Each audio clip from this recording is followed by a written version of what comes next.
When you get to winning, for me, it's come down to maxing out. And what maxing out means is you do one more at least than you think you're capable of. So when you're done, whatever you're doing, whether it's at the gym or phone calls or meetings or in sports, one more shot, one more throw, one more swing of the golf club or the baseball bat, the separator is for the winners, they do one more. I'm addicted to one more. And so I want your mantra going forward to be one more. What does that look like if we're working out? That means when we're in the gym and we say, I'm gonna do 5 sets of 10, I'm crazy. Like I'm a psycho because I wanna win. I wanna be somebody. I wanna separate. I wanna compete. And the way I do that isn't with my giftedness, because I wasn't born with a bunch of gifts. And I think gifts are crap. I think for the most part, gifted people struggle in life because things come easy to them. I like that things haven't come easy for me in my life. I like that I don't have natural talents in every area. And maybe you like that about you too. Maybe you've looked at yourself all your life and thought, man, I don't have that natural beauty or that natural talent or this gift for creativity or intellect or humor. I don't have any of those things. But what I got is I will outwork you.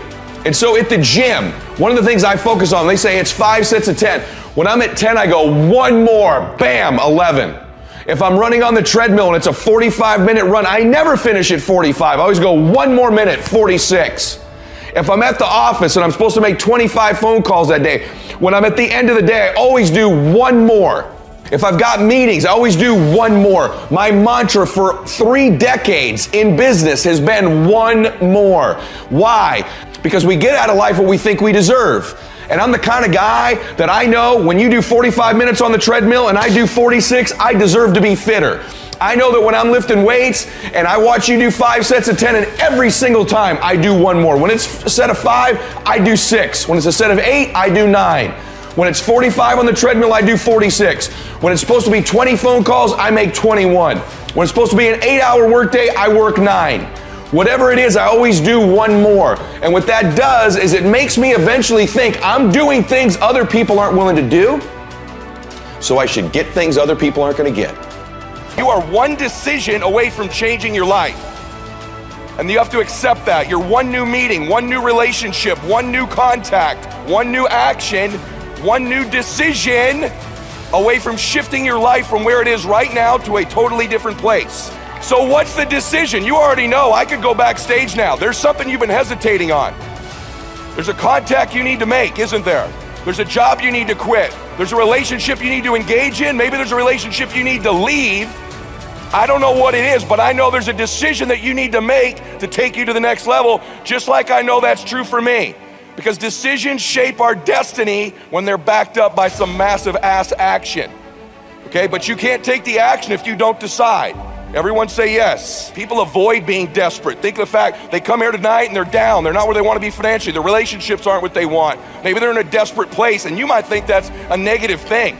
But when you're in a desperate place, you take the best actions. Desperation is a great place to be. Those of you that are achieving, one of the reasons the achievement is slowed down is you've allowed yourself to feel less desperate.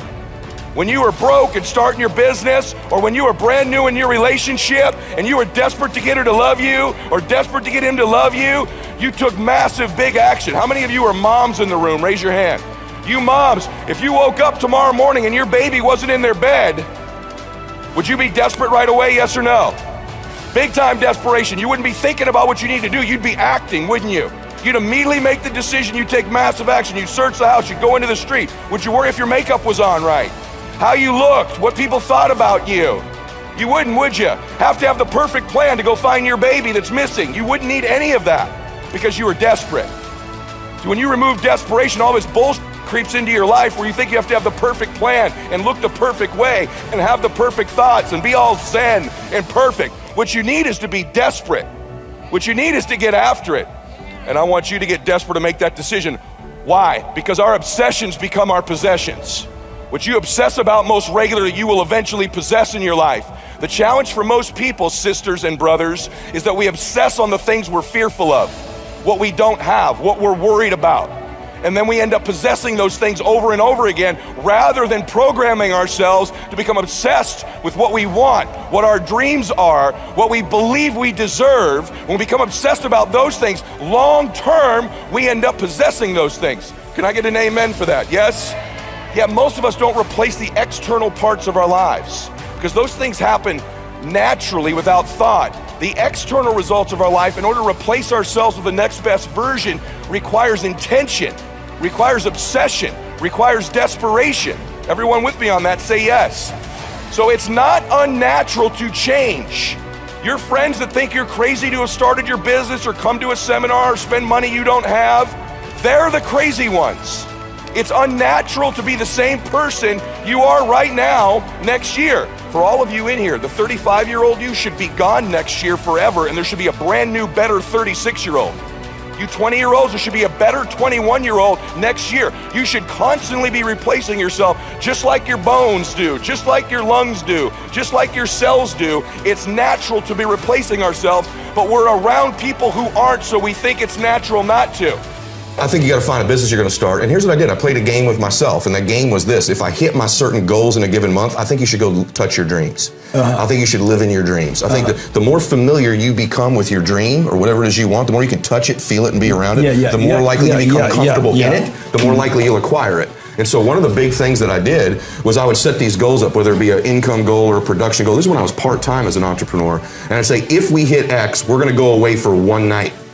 And that one night would be to a nice place. It might be like the Ritz-Carlton Laguna Beach, right, where I would go, or the La Quinta Resort in Palm Desert. And I'd do one night in my dream. I'd spend the $300 or $400. My wife would get a nice massage. Get a taste of it. And I'd go play golf. And guess who you run into those golf courses? You run into some rich dudes. And I'd run into those guys on the golf course, and I would get to know them for that weekend, that time. So it wasn't golf. You're touching possibility. You're living in your dream. The more you can touch it.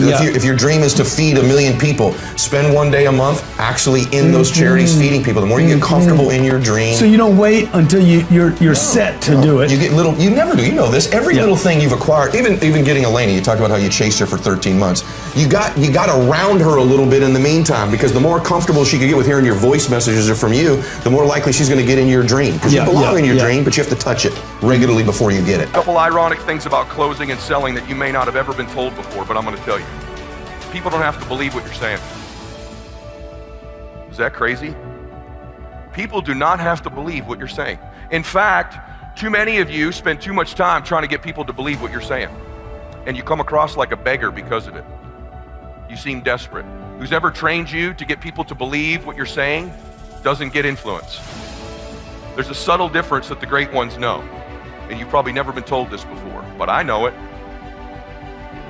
And persuasion is not about getting people to believe what you're saying. You ready? Persuasion is about getting people to believe you believe what you're saying.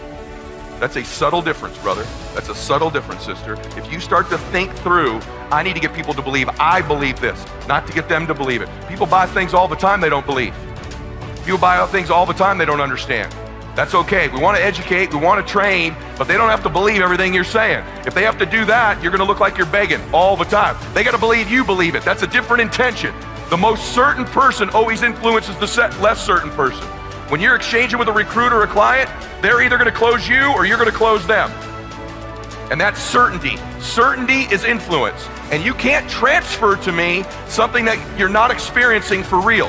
You have to really believe it. You got to really be a crusader. You got to really understand it. When you really believe something, you can transfer that certainty to me. Everybody with me on that? Say yes. This is a huge deal. It's a huge deal that you need to begin to understand that persuasion is they believe you believe what you're saying. I love that most people don't take anything seriously. I love that most people aren't coachable. I love that most people don't do what I teach or that anybody teaches. I love that. That's how certain people win. Half y'all haven't written a damn word down I've said. If you were in my team, I'd slap the hell out of you. I don't say that disrespectfully. I say this as a dipshit who had a Velcroed car. I don't say that talking down to you. I say, wake up! You want to win? You want to be a millionaire? You got to quit being so casual. You walk slow, you talk slow, you implement things slow, you talk a good game like you're going to be somebody, like you're going to make hundreds of thousands of dollars. You can't even write a note down. You're going to get your ass kicked in business, dude. Business is a sport. It's competitive.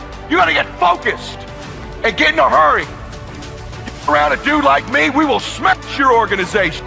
We come to play. We're for real. What are you? Cool? I've seen all kinds of cool guys my whole career. Cool guys go broke. Cool guys have little flashes in the pan. They have a good 2 or 3 years.